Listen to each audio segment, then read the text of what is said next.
하나님의 사랑, 긍휼 중에는 물론 우리에게 구원의 은혜, 베푸심이죠. 근데 그 베푸심 속에는 선택이라는 택함이 있고, 또 하나를 우리가 생각할 수 있다면 하나님이 우리를 찾아주셨다는 거예요.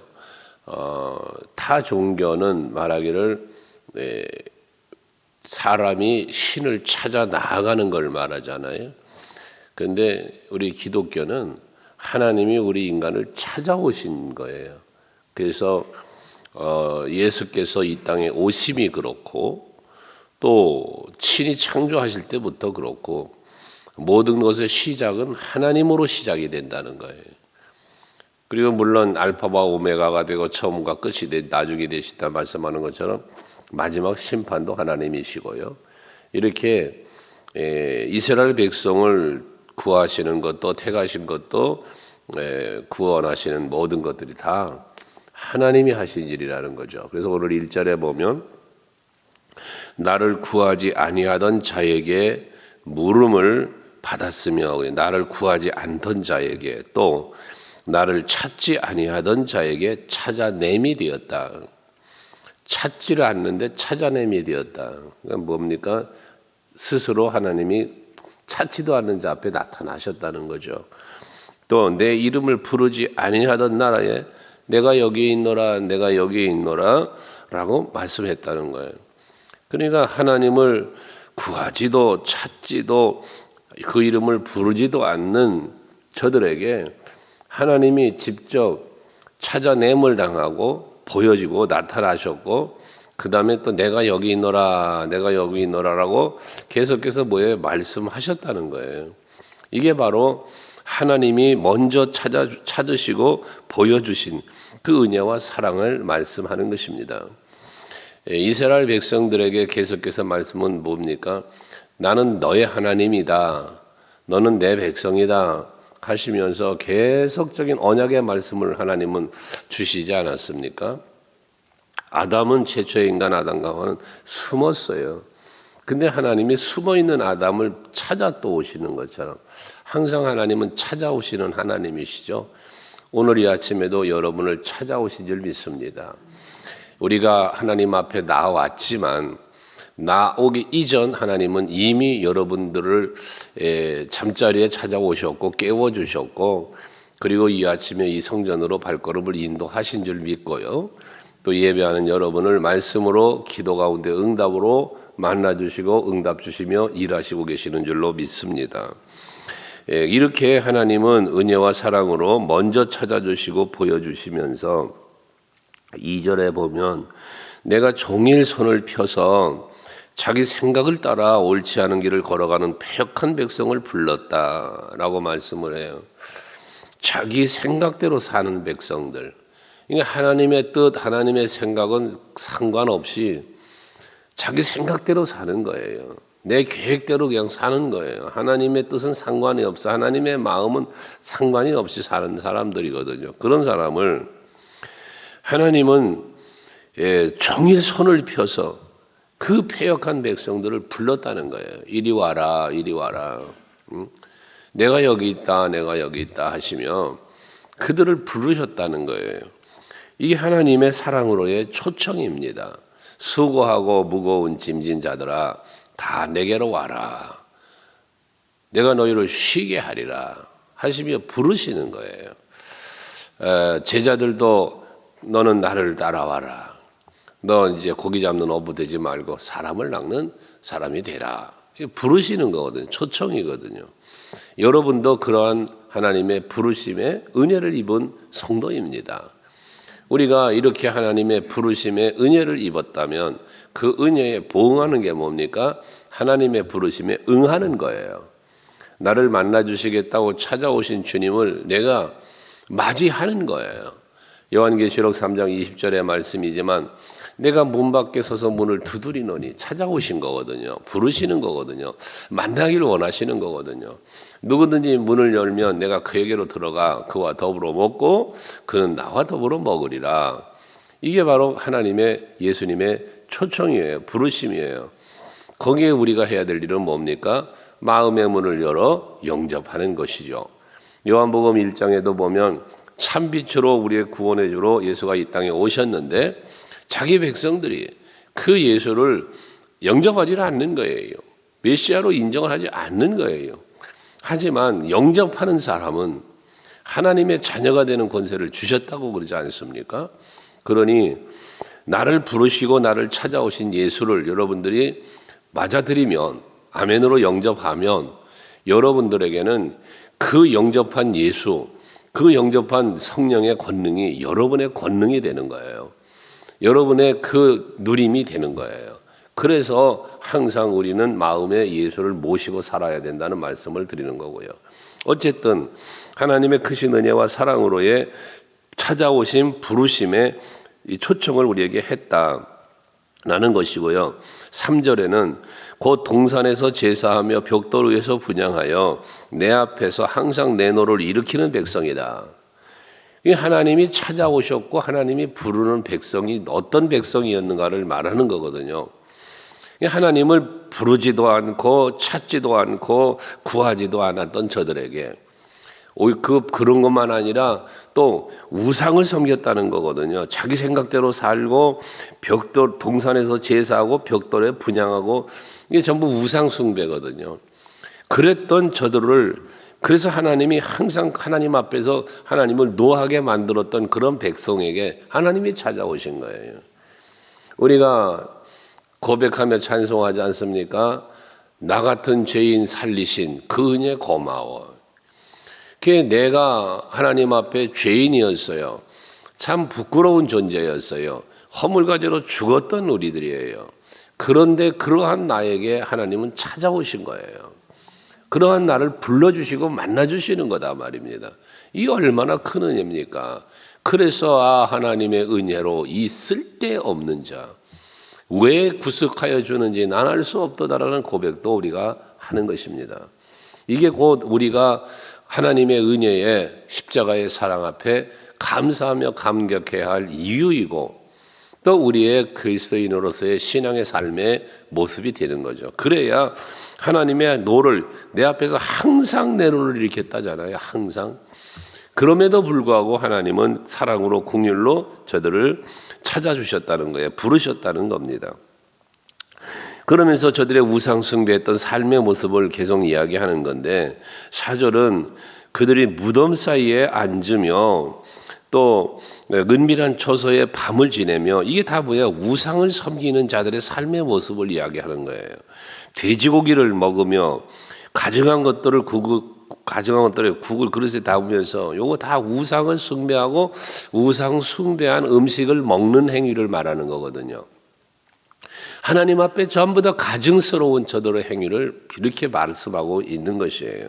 부정하고 가증한 행동들, 우상을 숭배하고 그 제물을 먹는 행동들, 하나님이 하지 말라는 걸 전부 지금 하고 있는 거예요.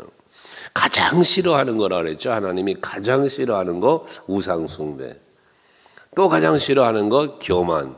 이 두 가지인데 이들에게 그러한 하나님이 보시기에 항상 노하는 행위를 하는 모습이란 말이에요. 또 5절에는 사람에게 이르기를 그들이 이제 자기들이 이렇게 우상을 숭배하고 우상의 음식을 먹으면서 다른 사람들에게 말하는 거예요. 다른 사람들에게 말하기를 너는 내 자리에 서 있고 내게 가까이 하지 말아라. 나는 너보다 거룩합니다 하나 그랬어요. 우상을 섬기면서 자기들이 우상을 섬기면서 그 우상 숨기는 것이 거룩하다고 다른 사람들 보고 가까이 오지 말아라 라고 이야기를 했다는 거거든요. 그러나 거룩함은 무엇이 거룩함입니까? 하나님께로 나아감이 거룩함이고 하나님의 은혜를 또 깨달아 알며 그 은혜 안에 사는 것, 하나님께 감사와 영광 돌리는 것, 그것이 거룩함이죠. 모세를 부르실 때 모세야 네가 선 곳은 거룩한 곳이니 내 신을 벗어라. 그가 서 있는 곳이 왜 거룩한 것입니까? 여러분 그가 서 있는 그 호렙산 떨기나무 불꽃 가운데서 하나님을 만날 때 그가 서 있는 곳이 거룩한 이유는 하나님 앞이기 때문에 거기가 거룩한 곳이 되는 거예요. 만약에 거기가 우상 앞이었던 거룩한 곳이 될 수가 없는 것이죠. 죄악의 소굴이 되는 거죠. 여러분들이 성전이라고 우리가 말할 때 이것을 왜 성전이라고 말합니까? 거룩한 곳이라는 말이잖아요. 하나님이 계시기 때문에 성전이에요. 여러분이 성도인 이유가 왜 성도입니까? 내 안에 예수가 계시기 때문에 성도예요. 그런데 내 안에 예수가 없다? 성도가 아니죠. 여러분, 교회에 예수가 없다? 이 교회가 성전이 아닌 거예요. 그러므로 우리가 거룩하다는 말은 내가 하나님과 더불어 하나님 앞에 살 때, 하나님을 내 안에 모시고 예수를 내 안에 모시고 살 때, 그게 바로 거룩한 백성, 거룩한 성도, 거룩한 처소가 되는 거예요. 그런데 이들은 우상을 섬기면서 거기가 거룩하다라고 그렇게 말하며 사람들로 가까이 오지 말라고까지 이야기를 했다는 것이거든요. 거룩에 대한 잘못된 오해입니다. 우리들이 신앙생활 하면서도 이런 오해가 있어요.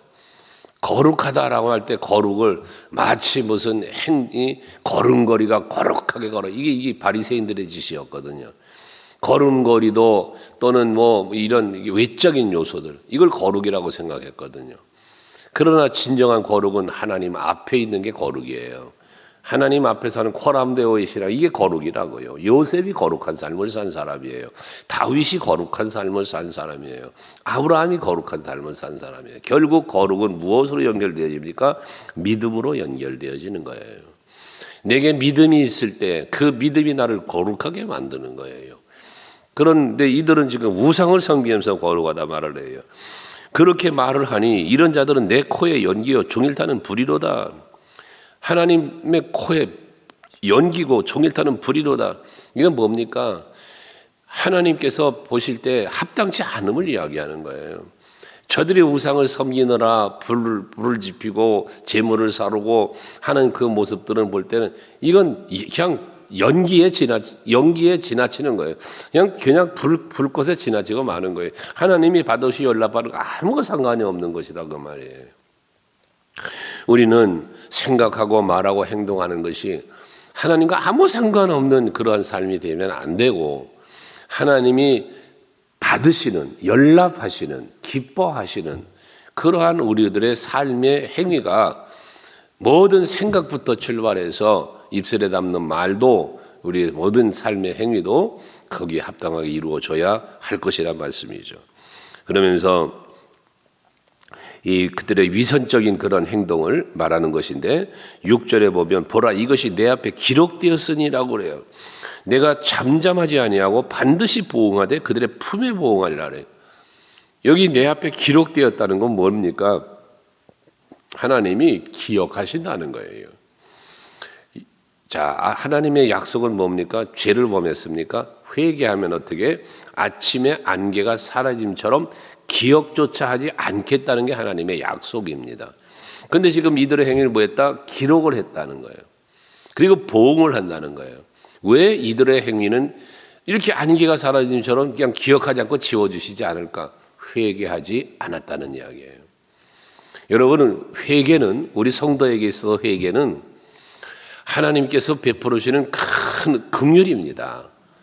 회개할 수 있는 기회를 주시고, 회개하면 용서해 주신다는 이 사죄의 은총은 우리 성도에게 주어진 마치 특권과 같은 거예요.